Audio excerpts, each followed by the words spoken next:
নমস্কার বন্ধুরা, আজ আমি গরমের সেরা একটি হেলদি ব্রেকফাস্ট রেসিপি আপনাদের সঙ্গে শেয়ার করব। একদম তেল ছাড়াই তৈরি করে নেব।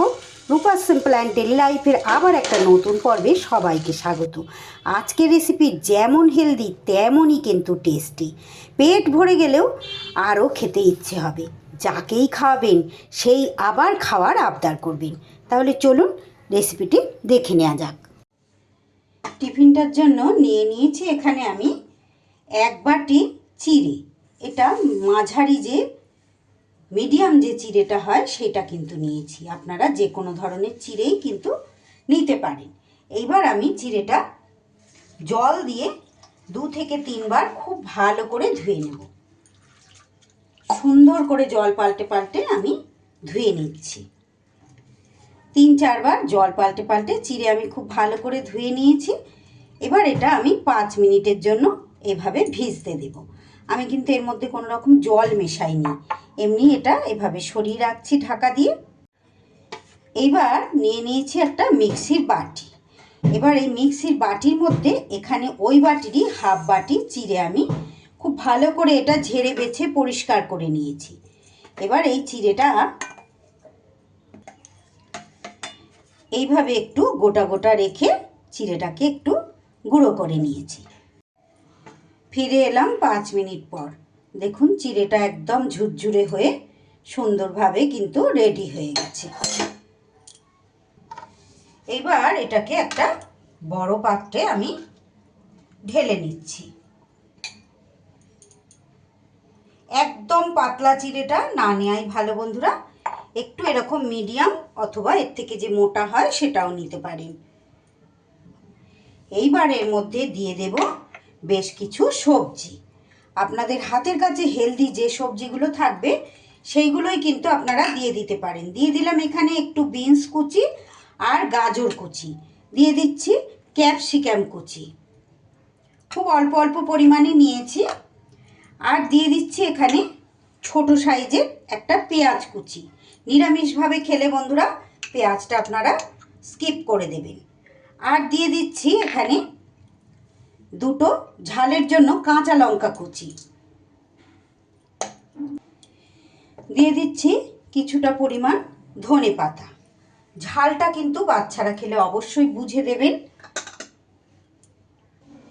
মশলা বলতে এখানে দিয়ে দিচ্ছি হাফ চামচ ভাজা মশলা। এটা ধনে জিরে আর শুকনো লঙ্কা শুকনো খোলায় ভাজা থাকে সেটাই আমি দিয়ে দিলাম। আর দিয়ে দেব সামান্য পরিমাণ একটু গোলমরিচের গুঁড়ো। চটপটা স্বাদ আনার জন্য দিয়ে দিচ্ছি একটু চাট মশলা। দিয়ে দিচ্ছি পরিমাণ মতো নুন। চাট মশলার পরিবর্তে যদি আপনাদের হাতের কাছে লেবুর রস থাকে সেটাও দিয়ে দিতে পারেন। এইবার সবশেষে দিয়ে দিচ্ছি এখানে 2টো সিদ্ধ আলু।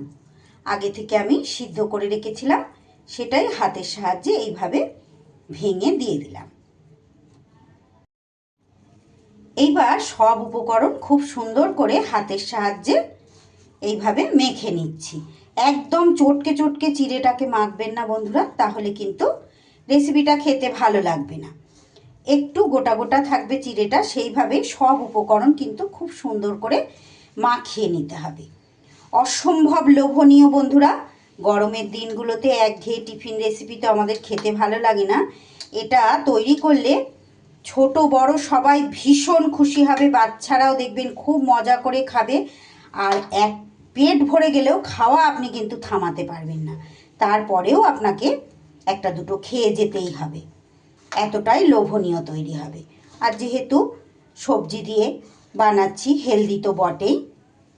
আমার চ্যানেলে নিত্য নতুন এই ধরনের রেসিপি পেতে যে সকল বন্ধুরা এখনও চ্যানেলটি সাবস্ক্রাইব করেননি, সাবস্ক্রাইব করে আমার পাশে থাকুন। পাশে থাকা বেল আইকনটা অল করে রাখুন, যাতে যে কোনো রকম নতুন ভিডিও আপলোড করলে সবার আগে আপনাদের কাছে নোটিফিকেশান পৌঁছে যায় আর আপনারা সেটা সময় সুযোগ মতো দেখে নিতে পারেন। আমার চ্যানেলে নতুন বন্ধু পুরনো বন্ধু সবাইকে অনেক অনেক স্বাগত, অনেক ভালোবাসা, অনেক শুভকামনা। আর অসংখ্য ধন্যবাদ জানাই যে সকল বন্ধুরা প্রত্যেক দিন আমার সঙ্গে থেকে আমার রেসিপিগুলো দেখেন। কথা বলতে বলতে দেখুন এইভাবে কিন্তু সুন্দর করে সব উপকরণ আমি মাখিয়ে নিয়েছি।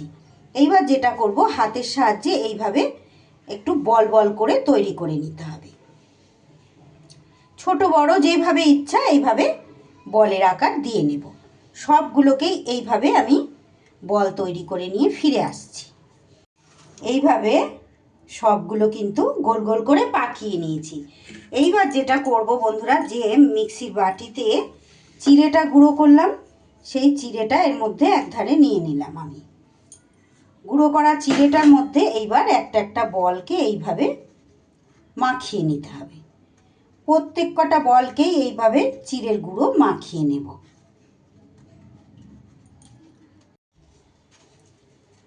একই রকমভাবে সবগুলো কিন্তু এইভাবে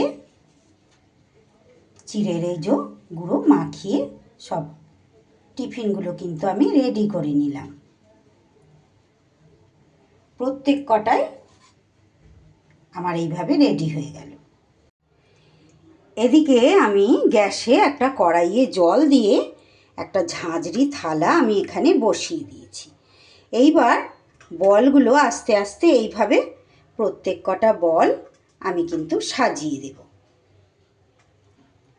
একটু অল্প করে তেল মাখিয়ে নিয়েছি, নিয়ে এইভাবে প্রত্যেক কটা বল কিন্তু সাজিয়ে সাজিয়ে দিয়ে দিতে হবে।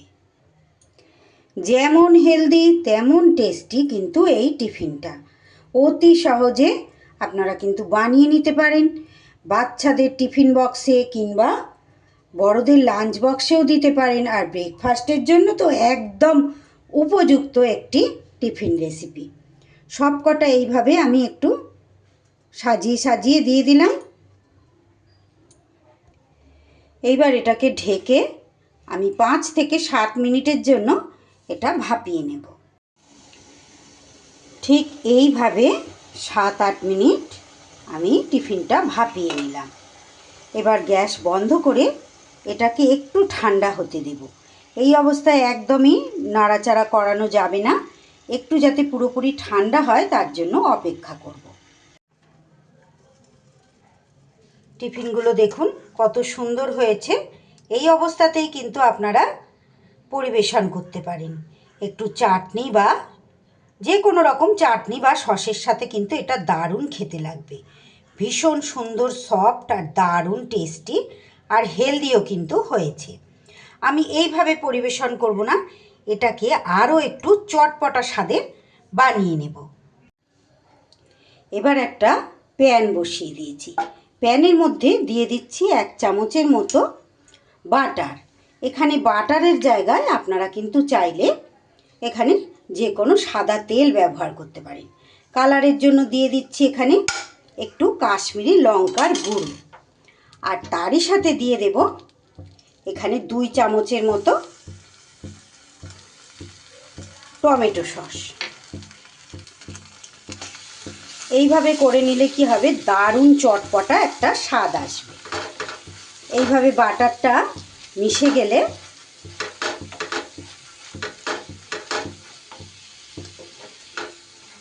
লো ফ্লেমে এই কাজটা করতে হবে। এইবার আমি যে বলগুলো ভাপিয়ে রাখলাম সেই বলগুলোকে এর মধ্যে দিয়ে দিচ্ছি।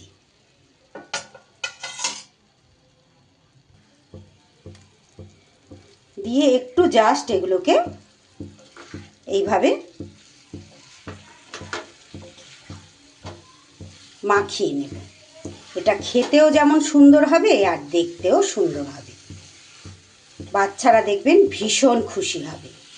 আমার আজকের এই হেলদি টিফিন রেসিপিটা আপনাদের কেমন লাগলো? যদি ভালো লাগে অবশ্যই বাড়িতে এইভাবে ট্রাই করবেন। আর একটা লাইক আর ছোট একটা কমেন্ট করে যেতে কিন্তু ভুলবেন না। ভালো লাগলে বন্ধু বান্ধব সকলের মাঝে একটু শেয়ার করে দেবেন। আর নতুন বন্ধুরা আমার চ্যানেলটা সাবস্ক্রাইব করে আমার পাশে থেকে যাবে। দেখুন কি সুন্দর এগুলো হয়ে গেল। এইবার এই অবস্থায় গরম গরম পরিবেশন করে দেব। দেখুন সুন্দর করে এটা কিন্তু হয়ে গেছে। তেল না দিয়ে মাখন দিলে একটা স্বাস্থ্যকর ব্যাপার তো হবেই, তারই সাথে কিন্তু মাখনের যে ফ্লেভারটা ভীষণ ভালো লাগবে খেতে। আজকের মতো তাহলে বিদায় নিচ্ছি বন্ধুরা, আবার দেখা হচ্ছে এমনই কোনো নতুন রেসিপির সাথে। ততক্ষণ আপনারা সবাই ভালো থাকুন, সুস্থ থাকুন। সকলকে অসংখ্য অসংখ্য ধন্যবাদ এতটা সময় আমার সঙ্গে থেকে আমার রেসিপি দেখার জন্য।